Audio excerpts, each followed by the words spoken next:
மாயா வினோத பரதேசி. எழுதியவர் வடுவூர் கே. துரைசாமி ஐயங்கார். பாகம் 2. அதிகாரம் 7. அவசர கல்யாணம். அபூர்வ மணப்பெண். பகுதி 5. அன்றைய பொழுது யாதொரு விசேஷ சம்பவமும் இன்றி கழிந்தது. கந்தசாமி இருந்த இடத்திற்கு அடிக்கடி வேலைக்காரி வந்து அவனுக்கு தேவையான போஜனம் முதலிய சௌகரியங்களை உதவி விட்டு போய்கொண்டிருந்தாள். அவள் எப்போதும் தன்னோடு கூட இருந்தால் தான் ஆண் பிள்ளை என்பதை அவள் ஒரு கால் கண்டு கொள்வாள் என்ற அச்சம் கொண்ட கந்தசாமி ஏதோ முகாந்திரத்தை சொல்லி அவளை வெளியில் அனுப்பி கொண்டே இருந்தான். அவன் அவ்வாறு இருக்க மாசிலாமணியோ வேலைக்காரியோடு அடிக்கடி பேசி உள்ளே நடந்த விற்த்தாந்தங்களை தெரிந்து கொண்டே இருந்தான்.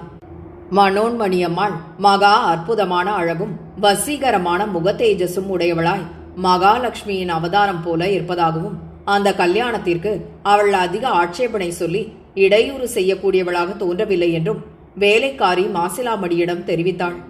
ஆதலால் அந்த யவ்வன புருஷன் கட்டில் அடங்கா மனவீழ்ச்சியும் மோகாவேசமும் கொண்டு அத்தகைய இன்ப வடிவான பெண்மணியை தான் எப்போது அடைவோம் என்ற ஆவலாகிய பெருத்த அக்னியால் தகிக்கப்பட்டவனாய் ஊன் உறக்கமின்றி அதே சிந்தனையாக இருந்து சதா காலமும் வேதனை அடைந்தவனாய் தனது பொழுதை போக்கியதுமன்றி வேலைக்காரி கந்தசாமி இருந்த அந்தப்புறத்தின் கதவை திறந்து கொண்டு உள்ளே வந்த சமயத்தில் கதவு திறப்பின் வழியாக எட்டி உட்புறத்தில் தனது பார்வையை செலுத்தி கட்டிலின் மேல் உட்கார்ந்திருந்த சுந்தர வடிவத்தின் பின்னழகை கண்டு மதிமயங்கி உணர்வு கலகி காதல் கனலில் இரையாய் உயிர் அழிந்து ஓய்வற்று இருக்கை கொள்ளாமல் பைத்தியம் கொண்டவன் போல அங்கும் இங்கும் உலாவுவதும் உட்காருவதும் பிரமித்து வெறுவெளியை நோக்கியபடி நின்று போலி மனோன்மணியம்மாளின் பின்னழகை தன் அகக்கண்களினால் பாவித்து ஒரே நிலையில் நிற்பதுமாய் அன்றைய பொழுதை போக்கினான்.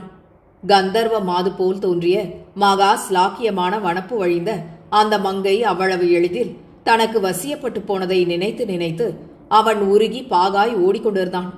மறுநாள் காலையில் கல்யாண ஏற்பாடுகள் யாவும் சித்தமாக தயாரிக்கப்பட்டிருந்தன. 3வது கட்டின் முற்றத்தில் கல்யாண மண்டபம் அழகாக ஜோடிக்கப்பட்டிருந்தது. அந்த கட்டு முழுவதும் வாழை மரங்கள், மாவிலை தோரணங்கள் முதலிய அலங்காரங்கள் எல்லாம் காணப்பட்டன.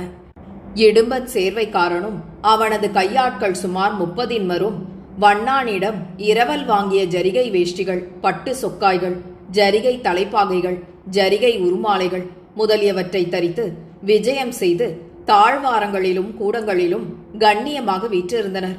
அவர்களுள் ஒருவன் புரோகிதரை போல பூணூல் முதலியவற்றை அணிந்து கையில் நாணற்பில் முதலிய வைதிக அங்கங்களோடு கல்யாண மண்டபத்தில் உட்கார்ந்திருந்தான்.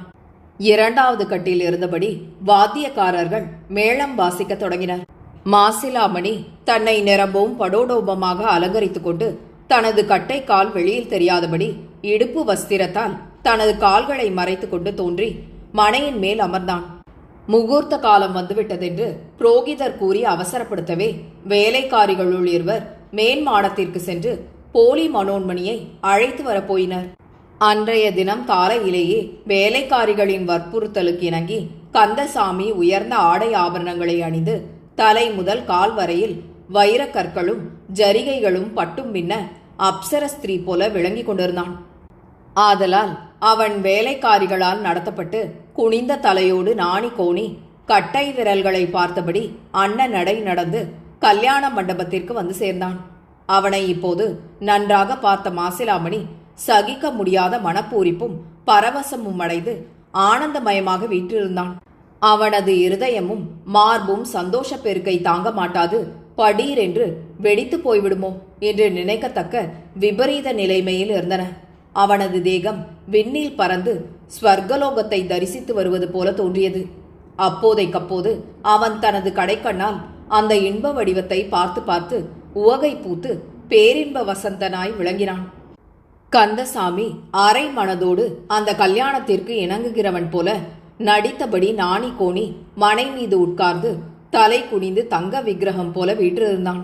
கல்யாணம் 4 நாழிகை காலத்தில் முடிவடைந்தது. மாசிலாமணி திருமாங்கல்யத்தை போலி மனோன்மணியம்மாளின் கழுத்தில் கட்டி முடிச்சு போட்டான். மேளக்காரர்கள் டும் டும் டும் என்று அபாரமாக முழக்கி அந்த முடிவை பாராட்டி ஆனந்த களிப்பும் மங்களமும் பாடி நிறுத்தினார்கள். மாசிலாமணி அதற்கு முன்னரே தயாரித்து ஆயத்தமாக வைத்திருந்த பெருத்த பெருத்த சன்மானங்களை எடுத்து புரோகிதர், இடும்பன் சேர்வைக்காரன், அவனது ஆட்கள், மேளக்காரர்கள், வேலைக்காரர்கள், வேலைக்காரிகள் முதலிய எல்லோருக்கும் வழங்கினான். உடனே பெண் தனது அந்தப்புரத்திற்கு போய் சேர்ந்தாள். அன்றைய தினம் பகலிலும் இரவிலும் அந்த மாளிகையில் மகா நேர்த்தியான விருந்து சாப்பாடு இடும்பன் சேர்வைக்காரன் முதலிய எல்லோருக்கும் நடைபெற்றது. கல்யாண பெண்ணும் வேலைக்காரிகளால் சம்பிரமமாக விருந்து உண்பிக்கப்பட்டாள்.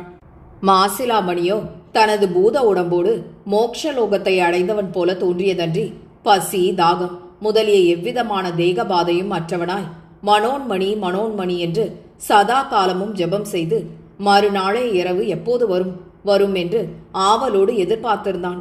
அந்த கல்யாணம் எவ்வித இடையூறுமின்றி அவ்வளவு விரைவில் முடிந்ததை பற்றி மாசிலாமணி, இடும்பன் சேர்வைக்காரன் முதலியவர்கள் பன்மடங்கு களிப்புற்று அதை பற்றியே பாராட்டி பேசிக் கொண்டிருந்தனர்.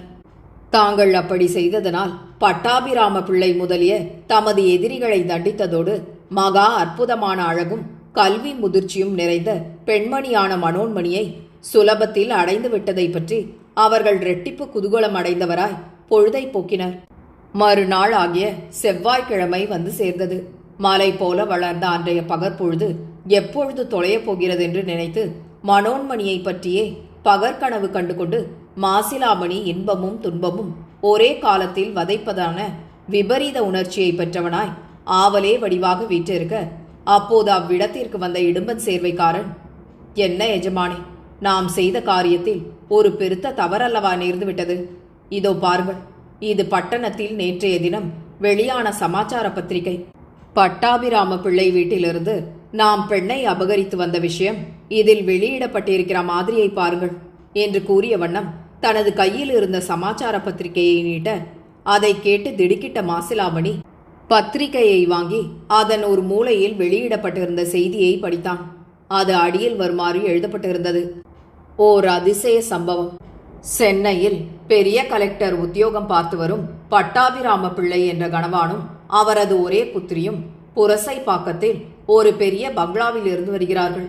அந்த பெண்ணை மன்னார்குடியில் உள்ள பிரபல மிராஸ்தாரரான வேலாயுதம் பிள்ளையின் இளையகுமாரர் கந்தசாமி பிள்ளைக்கு கல்யாணம் செய்வதாக அவர்கள் நிச்சயித்து அடுத்த வெள்ளிக்கிழமை அன்று நிச்சயதார்த்தத்தை புரசைப்பாக்கம் பங்களாவில் நடத்த உத்தேசித்திருக்கிறார்களாம். சென்ற சனிக்கிழமை அன்று பகலில் பட்டாபிராம பிள்ளை அவரது கச்சேரிக்கு போயிருந்தாராம். அவருடைய குமாரத்தி பங்களாவில் மேன் மாடத்தில் படித்துக் கொண்டிருந்தாளாம். வேலைக்காரரும் வேலைக்காரிகளும் கீழே இருந்தார்களாம். அப்போது ஒரு யவ்வன புருஷரும் யவ்வன ஸ்திரீயும் தமது வேலைக்காரியோடு வந்து தாங்கள் கோமளீஸ்வரன் பேட்டையில் உள்ளவர்கள் என்றும் பெண்ணை பார்த்துவிட்டு போக வந்திருப்பதாகவும் சொன்னார்களாம். அவர்களை வேலைக்காரி ஒருத்தி பெண்ணினிடம் அழைத்து கொண்டு போய்விட்டாளாம். பெண் அவர்கள் வந்திருக்கும் செய்தியை டெலிபோன் மூலமாக உடனே தனது தகப்பனாருக்கு தெரிவித்தாளாம். தகப்பனார் எப்படியோ சந்தேகம் கொண்டு உடனே மன்னார்குடிக்கு தந்தி அனுப்பி பதில் தந்தி வருவித்தாராம்.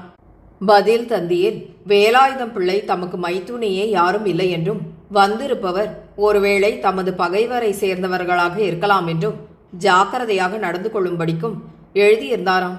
அதை உணர்ந்த பட்டாபிராம பிள்ளை உடனே தமது பங்களாவிற்கு வந்து அவர்களை கண்டு உண்மையை கேட்க அவர்கள் உண்மையான வரலாற்றை சொல்ல மறுத்துவிட்டனராம்.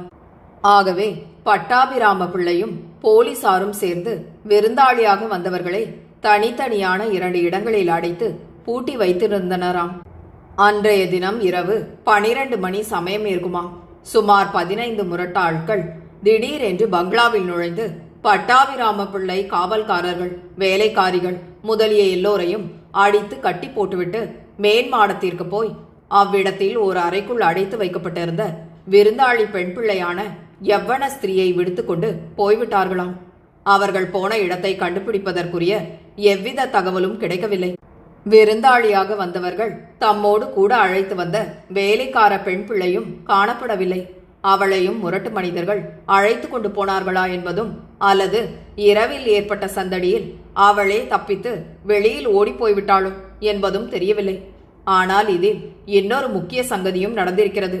விருந்தாளியாக வந்த இருவருள் பெண் பிள்ளை மாத்திரம் விடுவிக்கப்பட்டாளே அன்றி ஆண் பிள்ளையாகிய யவ்வன புருஷன் இரவில் இருளில் நடந்த சச்சரவில் கலெக்டருடைய ஆட்களிலோ அல்லது வந்த முரடர்களினாலோ பலமாக அடிபட்டு மயங்கி ஸ்மரணை தப்பி கீழே விழுந்து கிடந்தார். அவர் இறந்து போய்விட்டதாக கருதி ஒருவேளை முரடர்கள் அவரை போட்டுவிட்டு போயிருக்கலாம் என தோன்றுகிறது. காலையில் போலீசார் வந்து எல்லோருடைய கட்டுக்களையும் அவிழ்த்து விட்டதன்றி ஸ்மரணை தப்பி கிடந்த விருந்தாளி ஆண் பிள்ளையை வைத்தியசாலைக்கு எடுத்து போயிருக்கிறார்கள். அவருக்கு பல இடங்களில் காயங்கள் ஏற்பட்டிருக்கின்றன. எண்ணம் அவர் பேசக்கூடிய நிலைமையை அடையவில்லை. அவர் அநேகமாய் பிழைக்க மாட்டார் என்றே வைத்தியர்கள் சொல்கிறார்கள். அவர் வாயை திறந்து பேசி உண்மையை வெளியிட்டால் அன்றி இந்த அதிசய சம்பவத்தின் உள் ரகசியத்தை பற்றி எந்த தகவலும் தெரியாமல் போய்விடும் என்றே எண்ண வேண்டியிருக்கிறது. ஆனால் அதிர்ஷ்டவசமாக கலெக்டருடைய பெண் ஒரு பிரத்யேகமான இடத்தில் சயனித்திருந்தமையால் யாதொரு துன்பமும் இன்றி அவள் தப்பினாள். இரவில் நடந்த சம்பவம் பொழுது விடிந்த பிறகுதான் அவளுக்கு தெரியுமா. காலையில் அவள் எழுந்து போய்தான் போலீசாரை தருவித்தாளாம். போலீசார் நிரம்பவும் பாடுபட்டு துப்பு விசாரித்து வருகிறார்கள் என்று எழுதப்பட்டிருந்த செய்தியை படித்த மாசிலாமணி திடுக்கிட்டு திக்பிரமை கொண்டவனாய், என்ன ஆச்சரியம்! இங்கே வந்திருக்கும் பெண் கலெக்டருடைய மகள் அல்லவாமே. அப்படியானால் இவள் யார் என்பது தெரியவில்லையே. இவர்கள் சொன்னபடி இவள் வேலாயுதம் பிள்ளையின் மைத்தினியும் அல்லவாம். பிறகு இவர்கள் யார் என்பதும் என்ன கருத்தோடு இவர்கள் மனோன்மணியிடம் போனார்கள் என்பதும் தெரியவில்லையே என்றான். வடுவூர் கே. துரைசாமி ஐயங்காரின் இந்த நாவலை உங்களுக்காக வாசித்தது நிமா மனோ. கேட்டு மகிழ்ந்து விரும்பி பகிர்ந்து பதிவு செய்யவும். நன்றி.